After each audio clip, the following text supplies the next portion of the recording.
يا أيها الذين آمنوا إذا نودي للصلاة من يوم الجمعة فاسعوا إلى ذكر الله وذروا البيع ذلكم خير لكم إن كنتم تعلمون. أعوذ بالله من الشيطان الرجيم. بسم الله الرحمن الرحيم.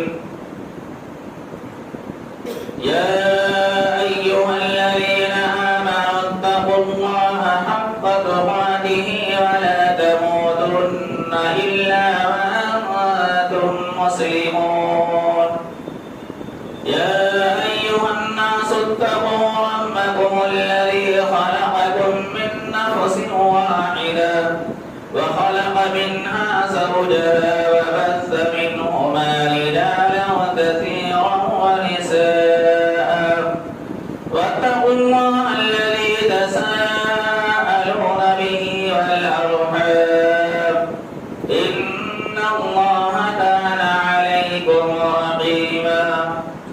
يا أيها الذين آمنوا اتقوا الله وقولوا قولا سديدا يصلح لكم أعمالكم ويغفر لكم ذنوبكم ومن يطع الله ورسوله فقد فاز فوزا عظيما. وقال الله تبارك وتعالى في سورة قاف ما يلفظ من قول إلا لديه رقيب عتيد. محترم حاضرین جمعہ، نوجوان دوستوں اور ساتھیوں، ہر قسم کی حمد و ثنا، بڑائی اور کبریائی اللہ رب العالمین کے لیے لائق اور مناسب ہے، جس نے ہمیں اور آپ کو اس کائنات فانی کے اندر پیدا کیا اور اپنی بے شمار نعمتوں سے ہمیں نوازا. بعد وہ بے شمار درود و سلام نازل ہوں رب العالمین کے بھیجے گئے جملہ انبیاء کرام پر، خصوصاً احمد مجتبی محمد مصطفیٰ صلی اللہ علیہ وسلم پر، جنہیں رحمت للعالمین بنا کر مبعوث کیا گیا. خطبہ مسنونہ کے بعد سورہ قاف کی ایک آیت کریمہ آپ کے سامنے پیش کی گئی. آیت کریمہ کے اندر اللہ رب العالمین نے خصوصی طور پر ہم مسلمانوں کو متنبہ کیا اور فرمایا کہ ما یلفظ من قول الا لدیہ رقیب عتید. اپنی زبان سے جو جملہ تم نکالتے ہو اس جملے کو لکھنے والے فرشتے متعین ہے اسے فوراً لکھ لیتے.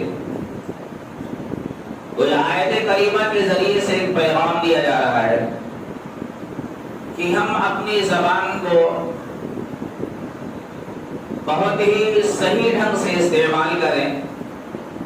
اگر غلط طریقے سے ہم نے اس زبان کو استعمال کیا تو ایک فرشتہ متعین ہے جو ہمارے اس جملے کو ہمارے نام اعمال کے اندر لکھ دیتا ہے. گزشتہ خطبہ جمعہ کے اندر حفظ لسان یعنی زبان کی حفاظت کے تعلق سے چند باتیں آپ کے سامنے رکھی گئی تھی. ایک سوال یہ پیدا ہوتا ہے کہ آخر ہم اپنی زبان کی حفاظت کیوں کریں؟ زبان کی حفاظت ہم کیوں کریں؟ اس کے نقصانات کیا ہیں؟ اس کے نقصانات دنیا کے اندر بھی ہو سکتے ہیں اور اخروی زندگی کے اندر اس کے نقصانات موجود ہیں. لہذا ان چند روایتوں کو آپ کے سامنے رکھا جائے گا محض اس بنیاد پر کہ ہم اپنی زبان کو غلط طریقے سے استعمال نہ کریں. خصوصی طور پر خواتین کا جو معاملہ ہوتا ہے وہ زیادہ اہم ہوتا ہے کیونکہ خواتین کے تعلق سے حدیث بھی موجود ہے. لہذا میں خواتین سے گزارش کروں گا کہ کتاب و سنت کی روشنی میں جو باتیں آپ کے سامنے رکھی جائیں اسے غور سے اور دھیان سے سنیں. سب سے پہلی روایت صحیح بخاری کی، جس کے راوی حضرت ابو ہریرہ رضی اللہ تعالیٰ عنہ ہیں۔ حضرت ابو ہریرہ رضی اللہ تعالیٰ عنہ کہتے ہیں کہ سمع رسول اللہ صلی اللہ علیہ وسلم یقول ان العبد لیتکلم بالکلمۃ ما یتبین بها فیہا۔ آپ صلی اللہ علیہ وسلم نے فرمایا کہ کبھی کبھار ایسا ہوتا ہے کہ آدمی اپنی زبان سے ایسے کلمے کو ادا کر دیتا ہے، اس کلمے کے بارے میں اسے پتا نہیں کہ یہ کلمہ کتنا نقصان دہ ہے۔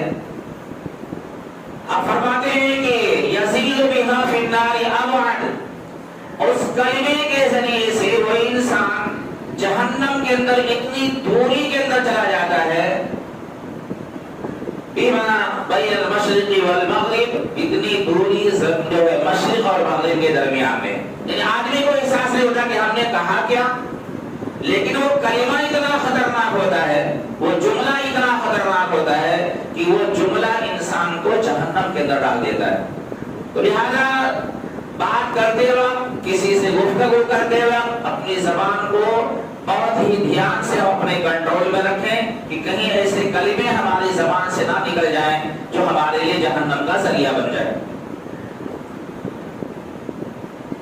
دوسری روایت جس کے راوی حضرت انس بن مالک رضی اللہ تعالیٰ عنہ، حضرت انس بن مالک رضی اللہ تعالیٰ عنہ کہتے ہیں کہ رسول اکرم صلی اللہ علیہ وسلم نے فرمایا لا يستقيم ایمان عبد حتى يستقيم قلبه، جب تک کسی بندے کا یعنی کوئی بندہ اس وقت تک ایمان کے اوپر درست اور ثابت قدم نہیں رہ سکتا جب تک کہ اس بندے کا دل ایمان پر ثابت قدم نہ ہو۔ پھر آپ صلی اللہ علیہ وسلم نے فرمایا وَلَا يَسْتَقِيمُ قَلْبَهُ حَتَّى يَسْتَقِيمُ لِسَانُهُ، اور کسی انسان کا دل ایمان پر اس وقت تک ثابت قدم نہیں رہ سکتا جب تک کہ اس کی زبان ثابت قدم نہ ہو۔ یعنی ایمان پر ثابت قدم رہنے کے لیے دل کا ثابت قدم ہونا ضروری ہے، اور دل کو ایمان پر ثابت قدم رکھنے کے لیے اپنی زبان کو ایمان پر ثابت قدم رکھنا ضروری ہے۔ یعنی یہ زبان ایک ایسی چیز ہے کہ اگر زبان لڑکھڑاتی ہے، زبان غلط انداز سے کسی سے بات کرتی ہے، تو پھر اس آدمی کا دل مطمئن نہیں ایمان کے اوپر، اور جس کا دل مطمئن نہ ہو ایمان کے اوپر وہ آدمی ایماندار نہیں، وہ آدمی کچھ اور ہو سکتا ہے۔ تو زبان ایک ایسی چیز ہے کہ جس کی بنیاد پر ایک آدمی ایمان کے اوپر ثابت قدم رہتا ہے۔ اور آپ صلی اللہ علیہ وسلم نے فرمایا وَلَا يَدْخُلُ رَجُلُ الْجَنَّةَ حَتَّى يَأْمَنَ جَارَهُ بَوَائِقَهُ، اور کوئی آدمی اس وقت تک جنت میں داخل، وہ آدمی جنت میں داخل نہیں ہو سکتا جس کا پڑوسی اس کے ذریعے سے محفوظ نہ ہو۔ اب پڑوسی جو محفوظ نہیں ہوتا وہ دو چیزیں ہوتی ہیں، ایک تو ہاتھ ہوتا ہے، ایک تو زبان ہوتی ہے۔ ہاتھ اور زبان کے ذریعے سے ہم چاہے پڑوسی ہوں یا ہمارے دوست احباب ہوں یا ملنے جلنے والوں، کسی کو بھی ہم اپنی زبان سے تکلیف دے سکتے ہیں اور کسی کو بھی اپنی زبان سے ہم تکلیف دے سکتے ہیں۔ لہذا ہاتھ کا روکنا بھی ضروری ہے، اپنی زبان کا بھی روکنا ضروری ہے، کیونکہ یہ وہ چیزیں ہیں کہ جو انسان کو جنت میں داخلے سے روک دیتی ہیں۔ تو یہ ضروری ہے، تمہید کے طور پر دو روایتیں میں نے آپ کے سامنے رکھی ہیں، ضروری ہے کہ ہماری زبان ہمارے کنٹرول میں۔ آئیے نقصانات دیکھتے ہیں کہ اس کے نقصانات کیا کیا ہیں۔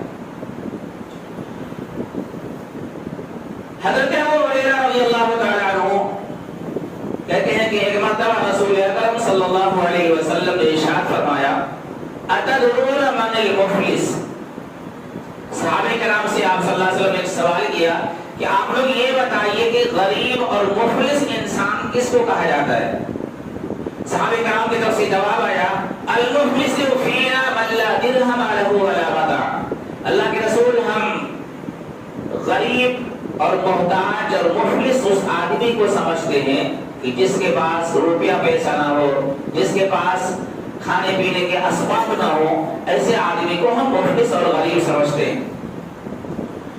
آپ صلی اللہ علیہ وسلم نے فرمایا کہ نہیں، المفلس من امتی من یأتی یوم القیامت بصلاۃ وزکاۃ وصیام۔ آپ نے فرمایا کہ نہیں، میری امت کا غریب انسان، مفلس اور نادار انسان وہ ہے جو کل قیامت کے دن اللہ رب العالمین کے حضور میدان محشر میں اس شکل میں آئے گا کہ نماز کی شکل میں، روزے کی شکل میں اور زکوٰۃ کی شکل میں بے شمار نیکیاں ہوں گی۔ یعنی نماز کا پابند انسان، روزے کا پابند انسان، زکوٰۃ کا پابند انسان، ان تینوں بہترین عمل کے ذریعے سے نیکیوں کا ایک بوجھ لے کر، نیکیوں کا ایک گٹھن لے کر میدان محشر میں حاضر ہوگا۔ لیکن آپ صلی اللہ علیہ وسلم نے فرمایا کہ اس کی زندگی جو تھی وَيَأْتِي قَدْ شَتَمَ هَذَا، وہ دنیا کے اندر اس طریقے سے اس نے زندگی گزاری کہ وہ لوگوں کو گالیاں دیا کرتا تھا۔ سب سے یعنی 5 چیزیں آپ صلی اللہ علیہ وسلم نے اس روایت کے اندر بیان فرمائی، اور 5 چیزوں میں سب سے پہلی چیز جس کو آپ نے ارشاد فرمایا، جس کا تعلق انسان کی زبان سے، وَيَأْتِي قَدْ شَتَمَ هَذَا، یہ آدمی دنیا کے اندر لوگوں کو گالیاں دیا کرتا تھا۔ معمولی سی جھگڑا ہو جائے، معمولی سی آپس میں انبن ہو جائے، وہ چاہے مرد ہو یا عورت، بے شمار لگاتار ان کی زبان سے گالیاں نکلتی۔ حالانکہ آپ اس بات کو، جیسے میرے قرآن کی سب آیت سورہ قاف میں پڑھیے کہ زبان سے جو جملہ نکلتا ہے وہ اسے لکھ لیا جاتا ہے۔ اگر ہم آپ کو گالیاں دیں گے، آپ کا کوئی نقصان نہیں ہونے والا ہے، نقصان کس کا ہوگا؟ ہمارا ہوگا، کیونکہ ہم نے اپنی زبان کو غلط طریقے سے استعمال کیا اور ہمارے نام اعمال کے اندر فرشتوں نے اسے لکھ لیا کہ فلاں آدمی نے یہ گالی دی۔ تو گالیاں دینے سے سامنے والے کا نقصان نہیں ہے، ہاں سامنے والے کو شیطان برانگیختہ کرے گا، اسے ابھارے گا لڑنے کے لیے، مرنے مارنے کے لیے اسے تیار کرے گا، شیطان اسے ابھارے گا، لیکن سامنے والے کی کوئی یعنی اس کا کوئی نقصان نہ دنیاوی طور پر ہوگا اور نہ ہی اخروی طور پر۔ تو سب سے پہلی چیز جو آپ نے ارشاد فرمائی کہ وَيَأْتِي قَدْ شَتَمَ هَذَا، اس نے زندگی جو گزاری تھی اس نے اپنی زبان سے لوگوں کو گالیاں دیا کرتا تھا۔ وَقَذَفَ هَذَا، دوسری چیز الزام لگانا۔ کسی آدمی کے اندر کوئی غلطی نہیں ہے، لیکن ایک غلطی اس کے اوپر ڈال کر کے اسے الزام لگایا جائے، اسے بدنام کیا جائے۔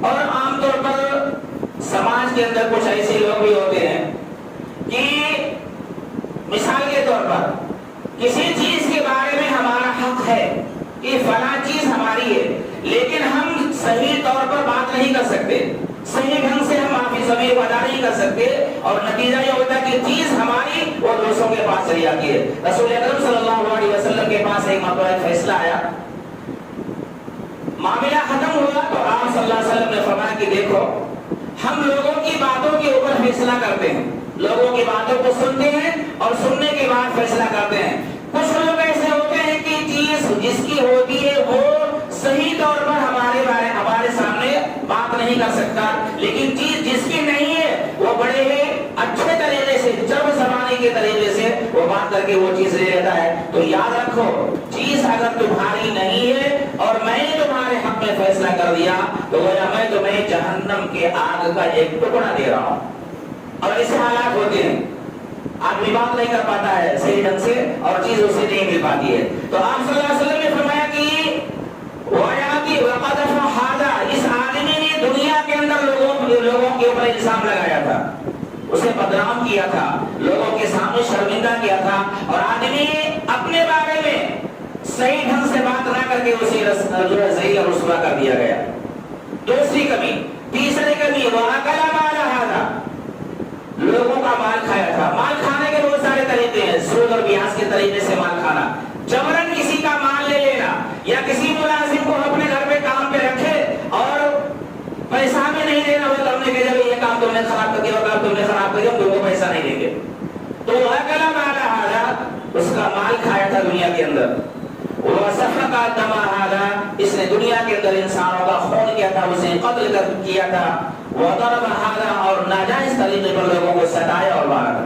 5 کمیاں رسول اکرم صلی اللہ علیہ وسلم نے اس آدمی کی بیان فرمائی جو آدمی دنیا کے اندر نماز، روزہ اور زکوٰۃ کی شکل میں نیکیوں کا ایک انبار لے کر کے میدان محشر میں اللہ رب العالمین کے سامنے موجود ہے۔ اب اللہ رب العالمین کے یہاں فیصلہ ہوگا. اب وہاں یہ تمام چیزیں تو ہوگی نہیں کہ مار دے دیا جائے, گالی دیا تو گالی سے بدلہ دے دیا جائے, مارا ہے تو مارنے سے بدلہ دے دیا جائے. وہاں نیکیوں اور برائیوں کے ذریعے سے اس کا تبادلہ کیا جائے گا, اس کا جو ہے بدل کیا جائے گا. اللہ کے نبی صلی اللہ علیہ وسلم نے فرمایا کہ لوگ اب اپنا حق ماننے کے لیے اللہ رب العالمین کے پاس آئیں گے اور کہیں گے اللہ اس آدمی نے دنیا کے اندر مجھے گالی دی تھی, اس آدمی نے دنیا کے اندر مجھے ذلیل رسوا کیا تھا, اس آدمی نے مجھ پر دنیا کے اندر الزام لگایا تھا, مجھے مارا تھا, مجھے تکلیفیں دی تھی, مجھے آج انصاف چاہیے.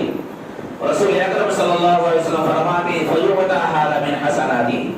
اب اس کی نیکیوں کو جو لوگ تھے جنہیں دنیا کے اندر تکلیفیں دی گئی تھی, اس کی نیکیوں کو انہیں ان کے درمیان میں تقسیم کیا جائے گا ایسے جتنا اس نے ظلم کیا.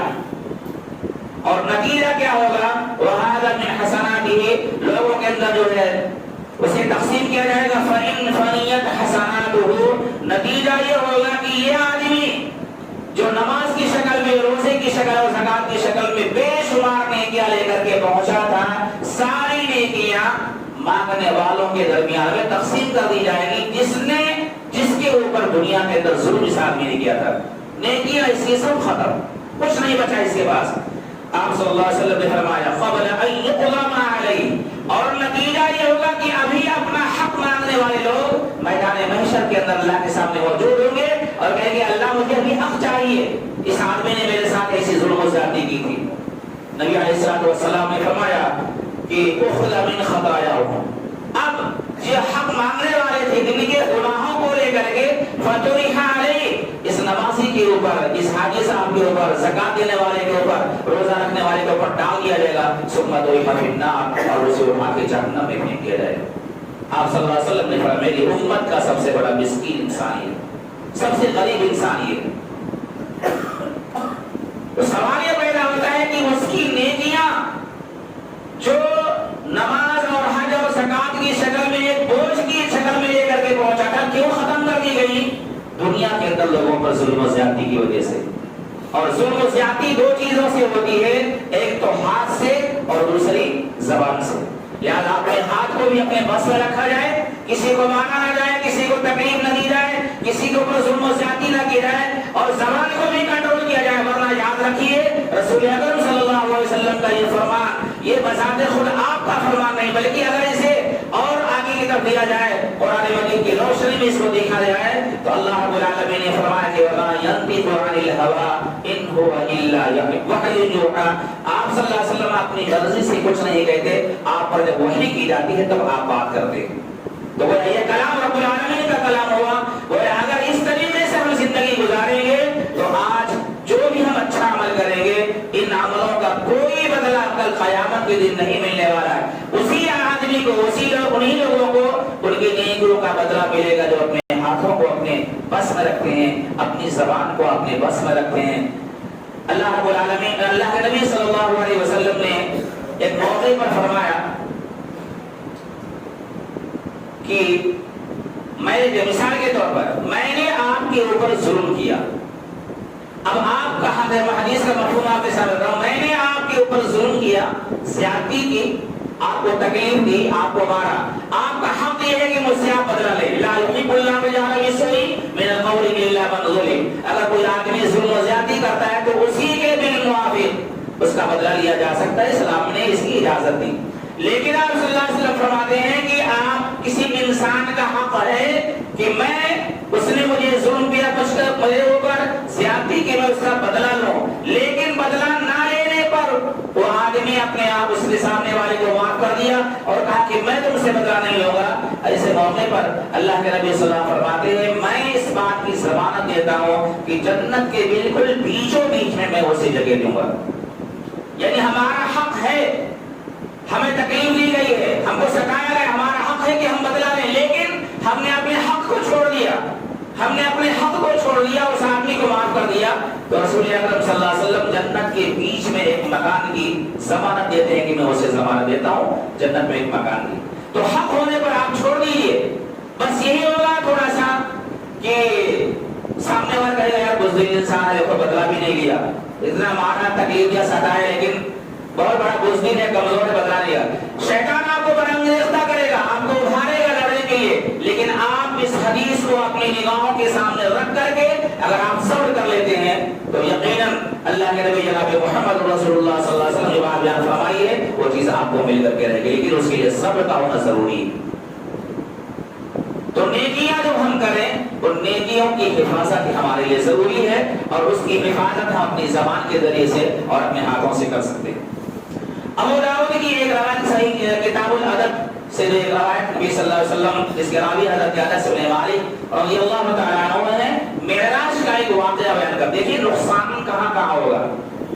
مرنے کے بعد اگر ہم اس دنیا کے اندر کسی کو تکلیف دیتے ہیں تو اس کا نقصان کہاں کہاں ہوگا۔ حضرت انس بن مالک رضی اللہ تعالیٰ عنہ کہتے ہیں کہ رسول اکرم صلی اللہ علیہ وسلم نے فرمایا لما عرج به مررت بقوم لهم اظفار من نحاس یخمشون وجوہهم۔ آپ صلی اللہ علیہ وسلم فرماتے ہیں کہ جب مجھے معراج کرائی گئی تو معراج کے موقع پر مجھے ایک ایسے کچھ لوگوں کے پاس لے کر کے جایا گیا جہاں میں نے دیکھا کہ لوگوں کے ناخن تانبے کی طرح تانبے کے ناخن ہیں، اور ان ناخنوں کے ذریعے سے وجوہهم وصدورهم اپنے چہروں کو اور اپنے جو ہے سینے کو نوچ رہے ہیں۔ آپ صلی اللہ علیہ وسلم نے جب یہ منظر دیکھا فقلت من هؤلاء یا جبرائیل، تو میں نے کہا جبرائیل یہ کون لوگ ہیں؟ یہ ناخن کے تانبے کے ناخن سے اپنے چہروں کو اور اپنے جو ہے سینے کو نوچ رہے ہیں، یہ کون لوگ ہیں؟ یہ دنیا میں کیا کرتے تھے؟